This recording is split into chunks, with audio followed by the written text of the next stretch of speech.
vi. Todo ese año los animales trabajaron como esclavos. Pero el trabajo los hacía felices, como sabían que todo lo que hacían los beneficiaría a ellos y a sus descendientes y no a una pandilla de seres humanos ociosos y ladrones, no ahorraban esfuerzos ni sacrificios. Durante toda la primavera y el verano trabajaron 60 horas por semana, y en agosto Napoleón anunció que también tendrían que trabajar los domingos por la tarde. Ese trabajo era estrictamente voluntario, pero el animal que se negara a hacerlo vería reducidas sus raciones a la mitad. Aún así, no pudieron cumplir ciertas tareas. La cosecha no había sido tan buena como el año anterior, y 2 campos donde tendrían que haber sembrado tubérculos a comienzos del verano seguían esperando porque no habían podido ararlos a tiempo.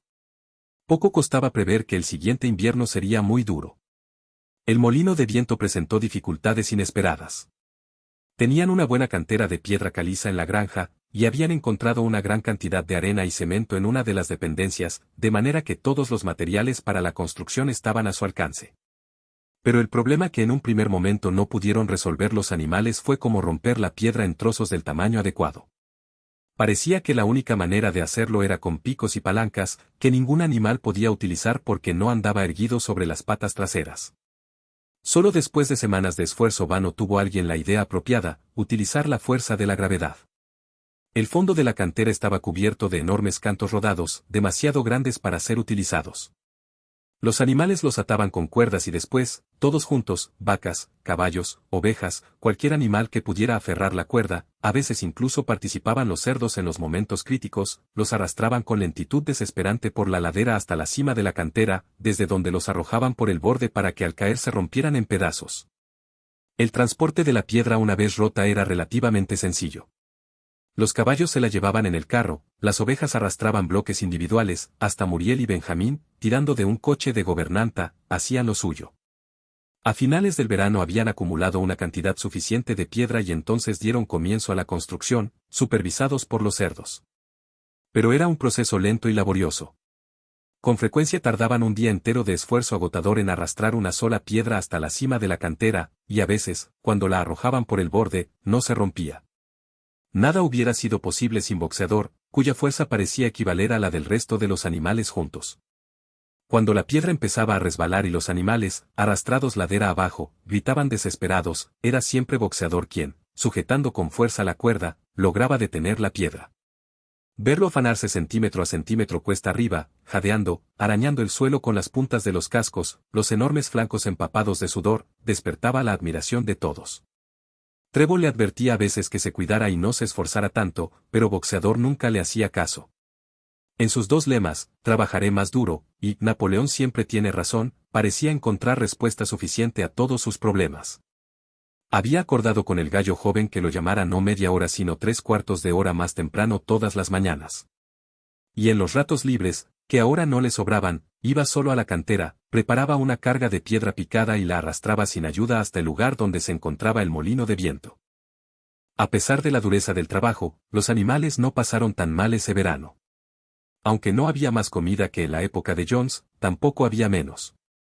La ventaja de tener que alimentarse ellos solos, y no tener que mantener a 5 extravagantes seres humanos, era tan grande que harían falta muchos fracasos para perderla. Y en muchos sentidos la manera animal de hacer las cosas era más eficiente y ahorraba trabajo. Por ejemplo, la tarea de arrancar las malas hierbas se podía hacer con una minuciosidad imposible para los seres humanos. Además, como ahora ningún animal robaba, no hacía falta utilizar cercas para separar los pastizales de las tierras cultivables, lo que ahorraba mucha mano de obra destinada al mantenimiento de setos y puertas. Sin embargo, al avanzar el verano empezaron a escasear de manera imprevista algunas cosas. Faltaba queroseno, clavos, cuerdas, galletas para perros y también hierro para las cerraduras de los caballos, nada de lo cual podía producirse en la granja. Más tarde también harían falta semillas y abonos artificiales, además de algunas herramientas y, finalmente, la maquinaria para el molino de viento. No se les ocurría cómo podrían conseguir todo eso. Un domingo por la mañana, cuando los animales se reunieron para recibir las habituales órdenes, Napoleón anunció que había decidido adoptar una nueva política. A partir de ese momento la granja animal iniciaría un intercambio con las granjas vecinas, no, por supuesto, con ánimo comercial, sino para obtener ciertos materiales que necesitaban con urgencia. Las necesidades del molino de viento tendrían prioridad sobre todo lo demás, dijo. Estaba, por lo tanto, negociando la venta de una pila de heno y parte de la cosecha de trigo del año en curso, y luego, si hiciera falta más dinero, tendrían que recurrir a la venta de huevos, para lo que siempre había un mercado en Willingdon. Las gallinas, dijo Napoleón, deberían aceptar ese sacrificio como contribución especial a la construcción del molino de viento. De nuevo, los animales sintieron una vaga inquietud. No tener nunca trato alguno con los seres humanos, no dedicarse nunca al comercio, no usar nunca dinero. ¿No eran esas algunas de las decisiones adoptadas en aquella primera reunión triunfal después de la expulsión de Jones? Todos los animales recordaban haber aprobado esas resoluciones, o al menos creían que lo recordaban. Los 4 cerdos jóvenes que habían protestado cuando Napoleón abolió las reuniones levantaron tímidamente la voz, pero fueron silenciados de inmediato por los tremendos gruñidos de los perros. Entonces, como de costumbre, irrumpieron las ovejas con 4 patas, sí, 2 patas, no, y la momentánea tensión se aflojó. Napoleón levantó la pezuña pidiendo silencio y anunció que ya tenía todo dispuesto. No haría falta que ninguno de los animales entrara en contacto con seres humanos, lo que sería muy indeseable. Él cargaría con toda la responsabilidad. Un tal Vimper, abogado que vivía en Willingdon, había accedido a actuar como intermediario entre los animales de la granja animal y el mundo exterior, y visitaría la granja todos los lunes por la mañana para recibir instrucciones. Napoleón cerró el discurso con el habitual grito de «¡Viva la granja animal!» y tras cantar «Bestias de Inglaterra», dio por terminado el acto. Después Chillon recorrió la granja tranquilizando a los animales.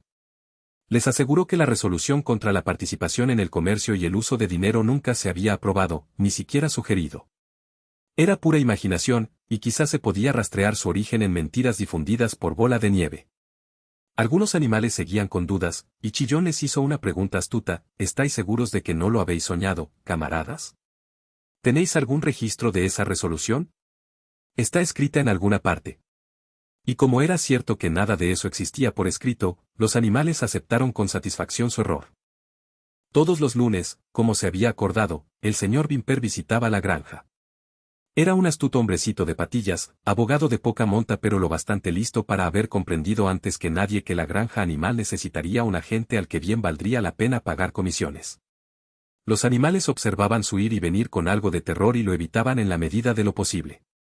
Sin embargo, ver a Napoleón impartiendo órdenes sobre las 4 patas a Vimper, que andaba sobre 2, los llenaba de orgullo y hasta cierto punto les permitía aceptar el nuevo plan. Su relación con la raza humana ya no era exactamente la misma de antes.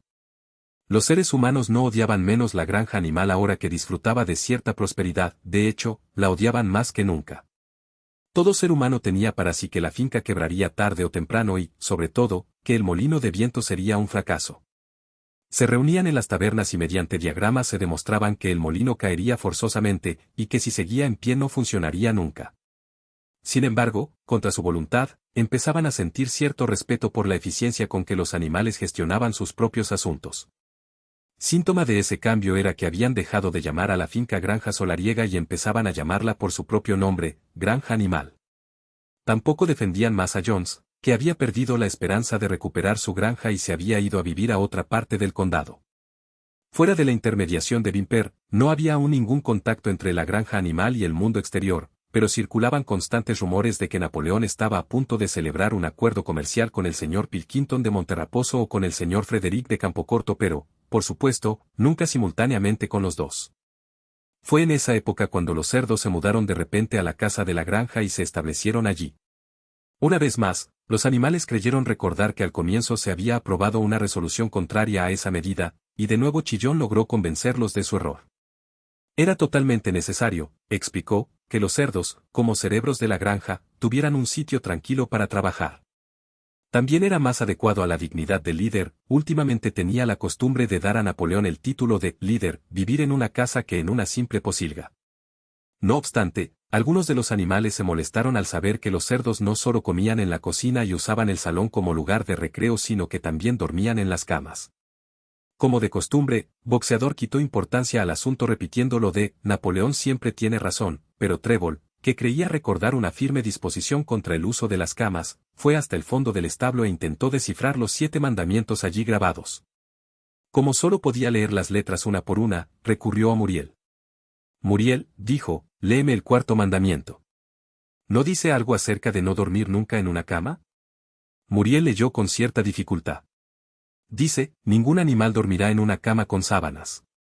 Curiosamente, Trevor no recordaba que el cuarto mandamiento mencionara las sábanas, pero como eso estaba en la pared, suponía que debía de ser cierto. Y Chillón, que pasaba por allí en ese momento, acompañado por 2 o 3 perros, logró poner las cosas en su justa perspectiva. Así que habéis oído, camaradas, dijo, que ahora los cerdos duermen en las camas de la casa. ¿Y por qué no?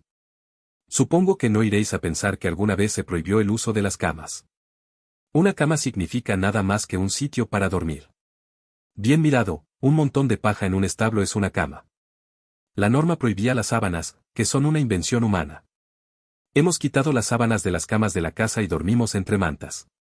Y vaya si son cómodas. Pero os puedo asegurar que no mucho más cómodas de lo necesario, camaradas, con todo el trabajo intelectual que ahora nos toca.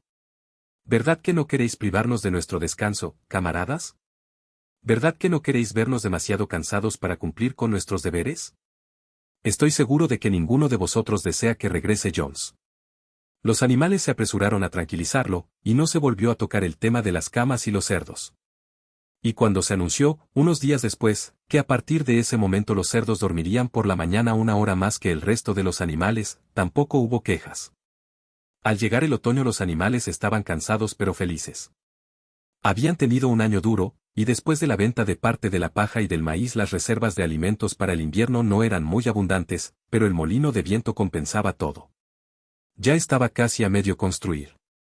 Después de la cosecha hubo un periodo de tiempo despejado y seco y los animales se esforzaron más que nunca, pensando que valía la pena afanarse todo el día llevando y trayendo bloques de piedras y con eso podían levantar las paredes algunos centímetros más. Boxeador incluso iba por las noches y trabajaba por su cuenta durante 1 hora o 2 a la luz de la luna llena. En sus ratos libres los animales daban vueltas y vueltas alrededor del molino inconcluso, admirando la fortaleza y la perpendicularidad de sus paredes y maravillándose de su capacidad para construir algo tan imponente. Solo el viejo Benjamín se negaba a entusiasmarse con el molino de viento, aunque, como siempre, se limitaba a repetir el críptico comentario de que los burros viven mucho tiempo. Llegó noviembre con furiosos vientos del suroeste. Hubo que detener la construcción porque el exceso de humedad impedía mezclar el cemento. Finalmente llegó una noche en la que el viento sopló con tanta violencia que hizo temblar los edificios y arrancó varias tejas del establo.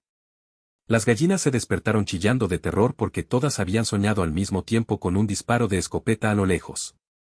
Por la mañana, al salir de los establos, los animales descubrieron que se había caído el mástil de la bandera y que un olmo, en un rincón de la huerta, había sido arrancado como si fuera un rábano. Acababan de ver eso cuando de la garganta de todos los animales brotó un grito de desesperación. Tenían ante ellos un terrible espectáculo. El molino estaba en ruinas. Corrieron todos al mismo tiempo hacia el lugar. Napoleón, que rara vez salía siquiera a dar una vuelta, fue el más rápido. Sí, allí estaba, el fruto de todos sus esfuerzos completamente demolido, esparcidas por todas partes las piedras que tan laboriosamente habían partido y transportado. Mudos al principio, se quedaron mirando con tristeza el revoltijo de piedras caídas. Napoleón iba y venía en silencio, olfateando a veces el suelo. Se le había endurecido la cola y la torcía bruscamente de un lado a otro, lo que denotaba una intensa actividad mental. De repente se detuvo como si su mente hubiera llegado a una conclusión.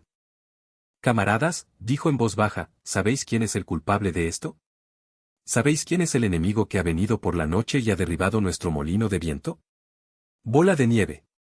Rugió de repente con voz de trueno. Bola de Nieve ha hecho esto.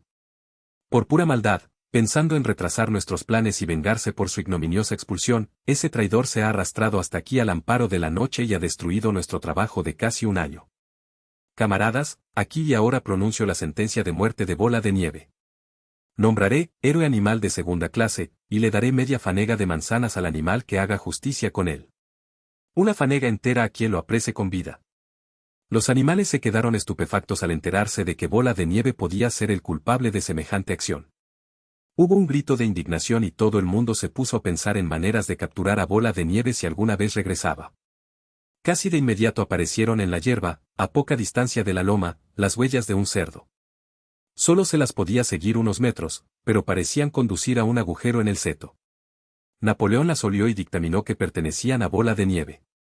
Expresó su opinión de que Bola de Nieve probablemente había venido del lado de la granja de Monterraposo. Basta de demoras, camaradas. Gritó Napoleón después de estudiar las huellas. Tenemos cosas que hacer.